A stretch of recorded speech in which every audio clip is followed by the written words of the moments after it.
Sebelumnya, Assalamualaikum warahmatullahi wabarakatuh. Perkenalkan, nama saya Delia Friantimo dengan NPM 0227241113. Di sini saya akan membacakan latar belakang, yaitu SAK EMKM merupakan standar akuntansi keuangan yang berdiri sendiri yang dapat digunakan oleh entitas yang memenuhi definisi entitas tanpa akuntabilitas publik yang signifikan, sebagaimana yang diatur dalam SAK etap dan karakteristik dalam Undang-Undang Nomor 20 Tahun 2028 tentang usaha mikro kecil dan menengah UMKM. Sebagai diketahui bahwa UMKM merupakan fundamental perekonomian Indonesia pada dan IMSAR 2022. Perkenalkan, saya Devlona Akarim dengan NPM 022724110080.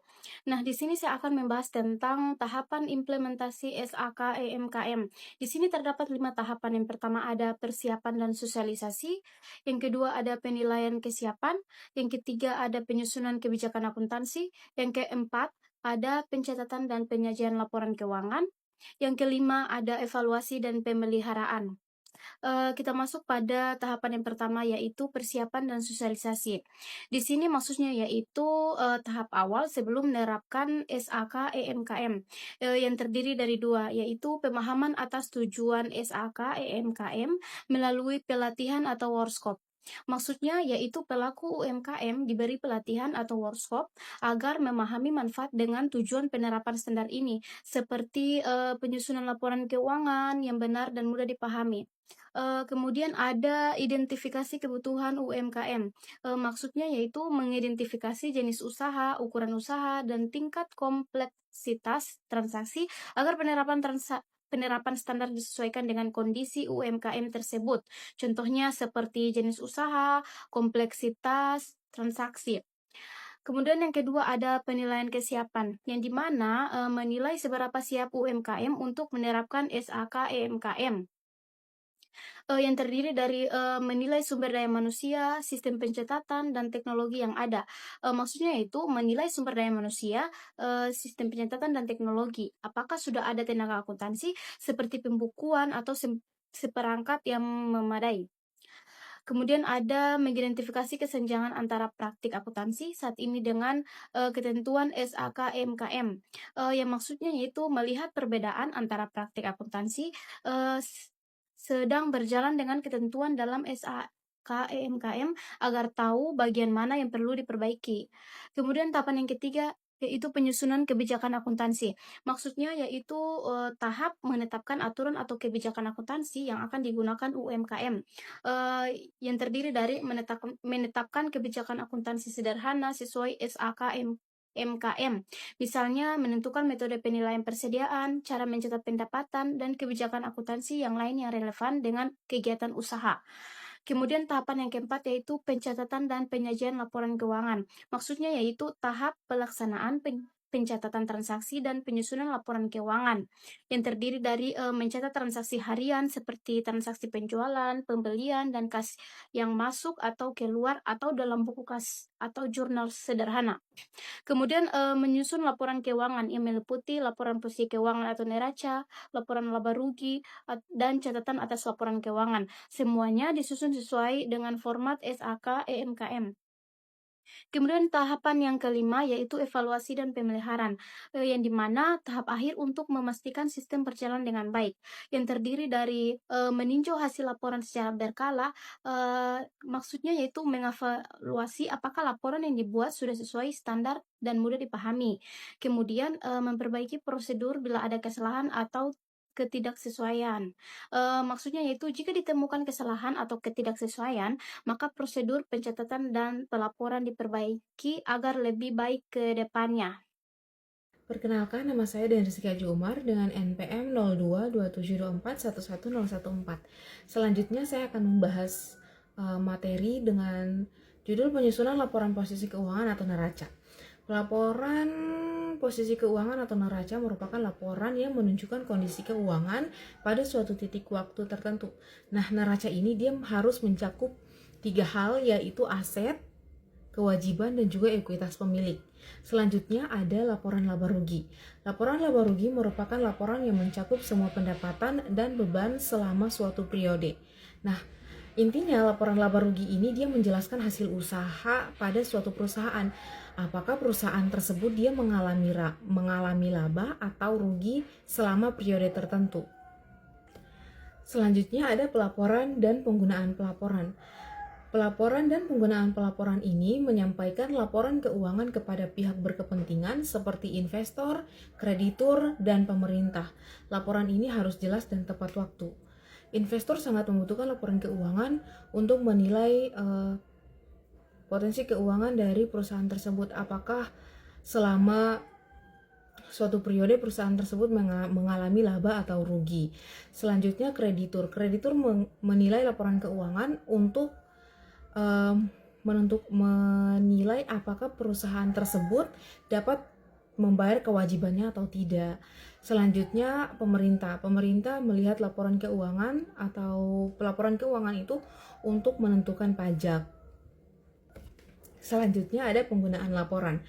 Penggunaan laporan ini laporan digunakan untuk pengambilan keputusan strategis seperti perencanaan anggaran, investasi, dan evaluasi kinerja usaha.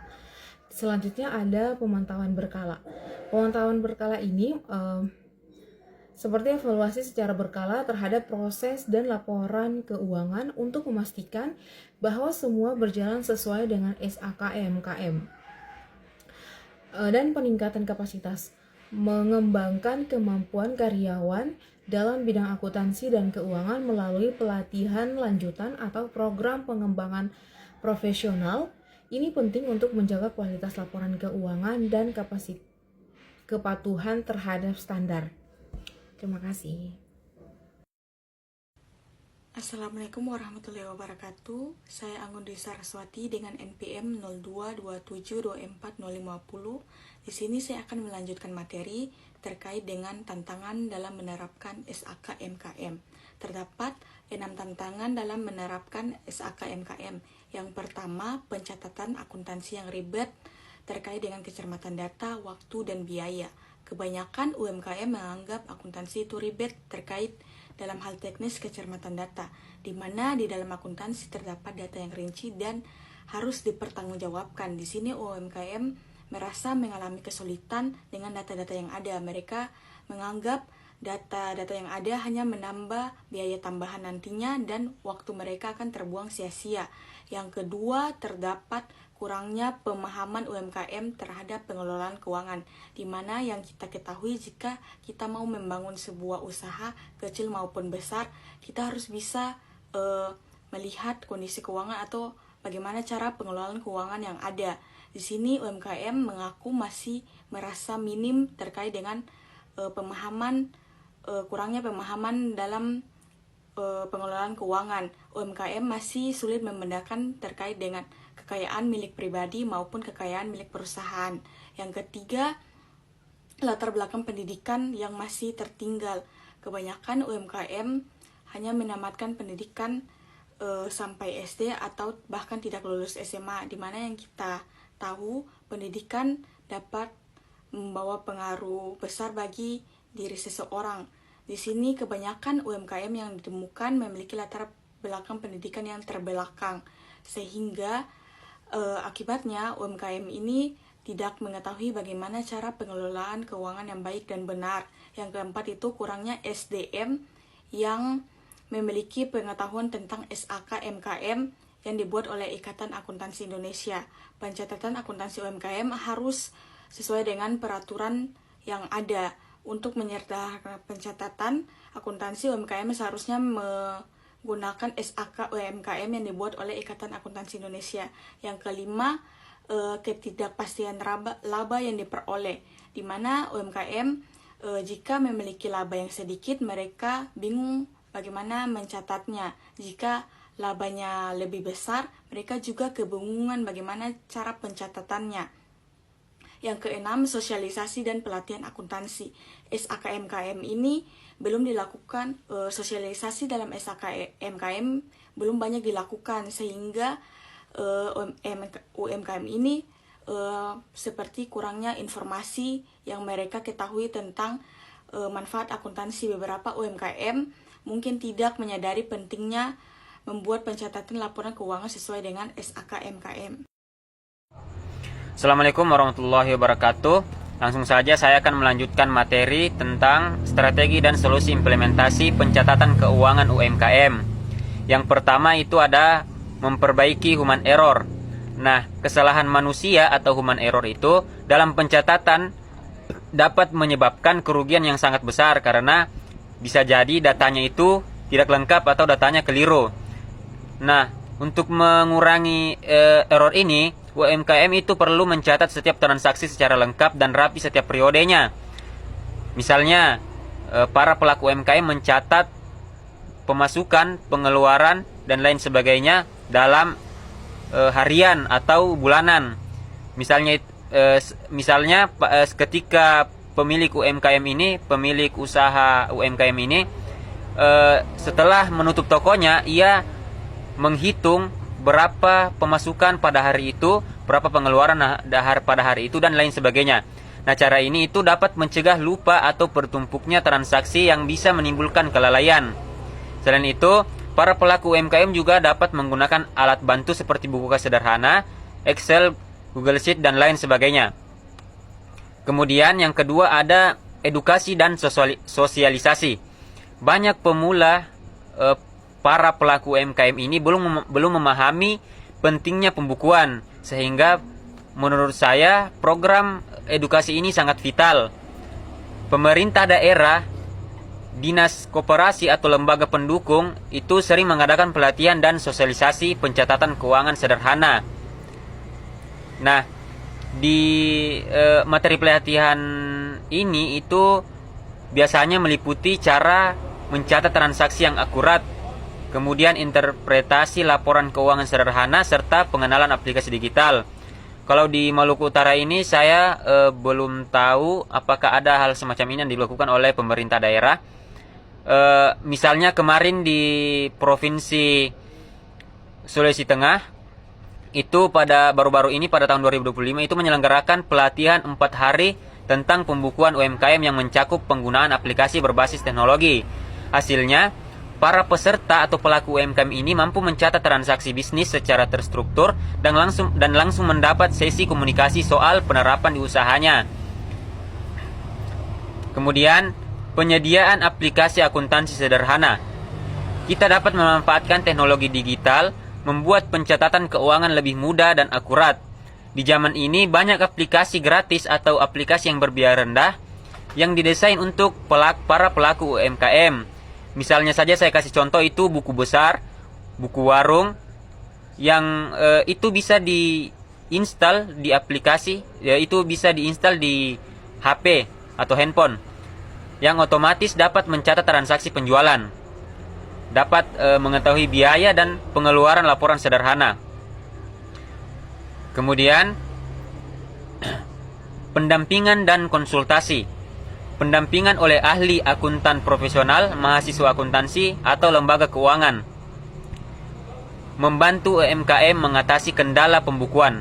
Nah, saya kasih contoh, misalnya tim dosen atau konsultan itu setiap minggunya turun ke lapangan untuk membimbing UMKM dalam pencatatan keuangan dengan benar. Nah, pendampingan semacam ini itu dapat menambah wawasan para pelaku UMKM, karena di dalam pelatihan ini biasanya itu meliputi pelatihan dasar akuntansi, review pembukuan, hingga penggunaan software akuntansi. Software akuntansi itu seperti aplikasi yang saya sebutkan tadi, seperti buku besar dan lain sebagainya. Kemudian, pemisahan keuangan pribadi dan usaha. Pemisahan keuangan pribadi dan usaha membuat arus kas lebih jelas dan memudahkan pengawasan keuangan bisnis. Dalam artian, kita jangan menggunakan satu rekening untuk digabungkan dengan digabungkan dengan pemasukan dari bisnis kita. Sebaiknya kita membuka 2 rekening, yaitu untuk pribadi dan satu untuk usaha kita. Nah, pencatatan terpisah ini khususnya untuk bisnis dapat diterapkan pada penerimaan gaji kepada diri sendiri atau pada karyawan, agar tidak mencampuri agar tidak dananya ini tidak tercampur. Dengan cara ini pelaku usaha dapat langsung melihat berapa total pendapatan dari bisnis, berapa biaya operasionalnya dan keuntungan bersihnya. Di sini saya akan membahas tentang celah riset akuntansi UMKM di masa depan. Jadi yang pertama itu ada kondisi riset saat ini. Jadi penelitian tentang akuntansi UMKM itu selama ini tuh banyak yang berfokus pada yang pertama itu bagaimana UMKM itu menggunakan laporan keuangan. Jadi maksudnya itu kan banyak studi yang meneliti apakah pemilik atau pengelolaan UMKM itu membuat dan memakai laporan keuangan itu semisal pada laporan neraca, laporan laba rugi dan juga arus kas itu sudah memenuhi keputusan sehari-hari atau tidaknya. Ternyata dalam penelitian itu tuh masih banyak ditemui bahwa penggunaan laporan itu masih terbatas atau lebih berfokus pada pajak atau pinjaman daripada manajemen operasionalnya.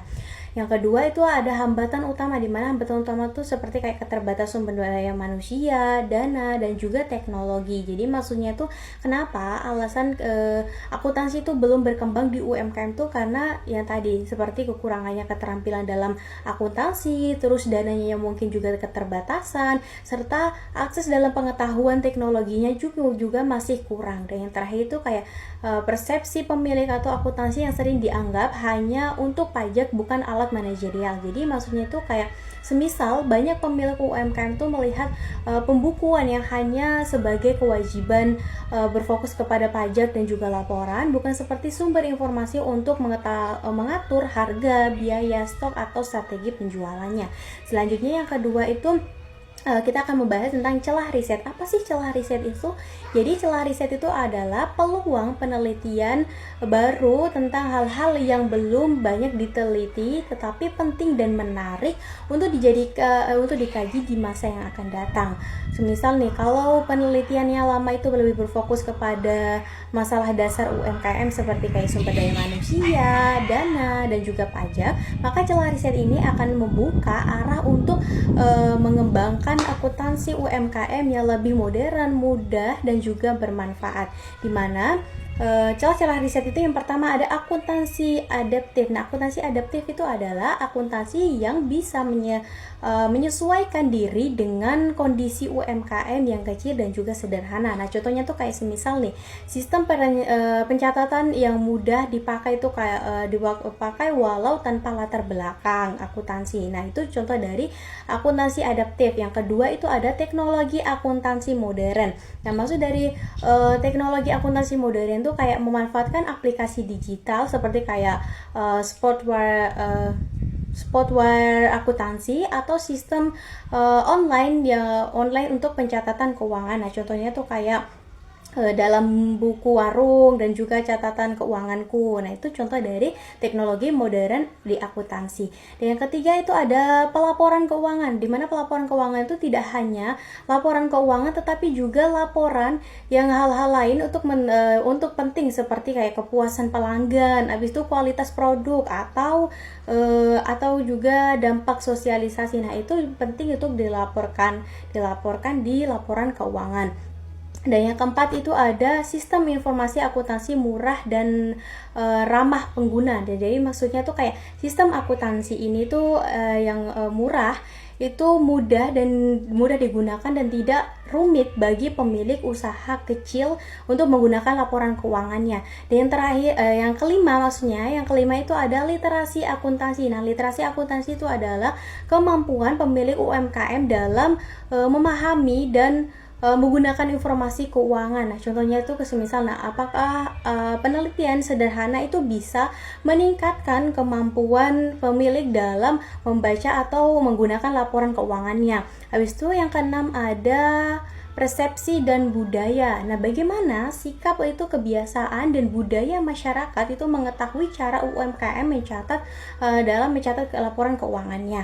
Terus yang ketujuh itu ada regulasi dan insentif pemerintah. Jadi maksudnya tuh kayak penelitian tentang bagaimana aturan atau bantuan pemerintah dalam mendorong UMKM UMKM dalam menggunakan akuntansi. Nah, contohnya tuh kayak semisal nih, apakah pelatihan gratis dari pemerintah itu bisa membuat UMKM-nya tuh lebih rajin mencatat laporan keuangannya dengan baik atau tidaknya. Habis itu yang kedelapan itu ada spesifikasi skor. Nah, spesifikasi skor itu adalah setiap jenis usaha itu punya kebutuhan akuntansi yang berbeda. Misal nih contoh kayak UMKM kuliner. Nah, UMKM kuliner itu kan perlu mencatat pencatatan bahan baku harian. Nah, sedangkan kalau UMKM jasa itu kan perlu mencatat jam kerjanya aja.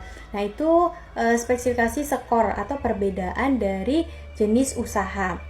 Terus yang terakhir itu ada juga pengukuran kinerja gabungan, di mana pengukuran kinerja gabungan itu adalah menilai kinerja UMKM tidak hanya dari laba tetapi juga dari kualitas. Habis itu ada pelanggan dan juga dampak sosial. Nah, ya contohnya tuh kayak penelitian tentang gabungan antara keuntungan dan juga tingkat kepuasan dalam pelanggan. Mungkin itu saja materi yang dapat saya sampaikan. Terima kasih. Nah, dari materi yang disampaikan tadi, kita dapat mengambil kesimpulan bahwasanya implementasi SAK-EMKM sangat penting bagi UMKM karena membantu menciptakan laporan keuangan yang sederhana, transparan, dan sesuai standar. Melalui tahapan persiapan, penyesuaian kebijakan akuntansi, pencatatan transaksi, hingga evaluasi, UMKM dapat meningkatkan kualitas pengelolaan keuangannya. Meskipun terdapat tantangan seperti keterbatasan pemahaman akuntansi, kurangnya SDM, serta minimnya sosialisasi.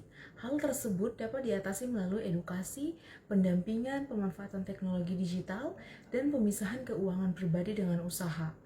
Kedepannya, penerapan teknologi seperti Big Data, AI, otomatisasi akuntansi, serta akuntansi keberlanjutan akan semakin relevan untuk meningkatkan daya saing UMKM.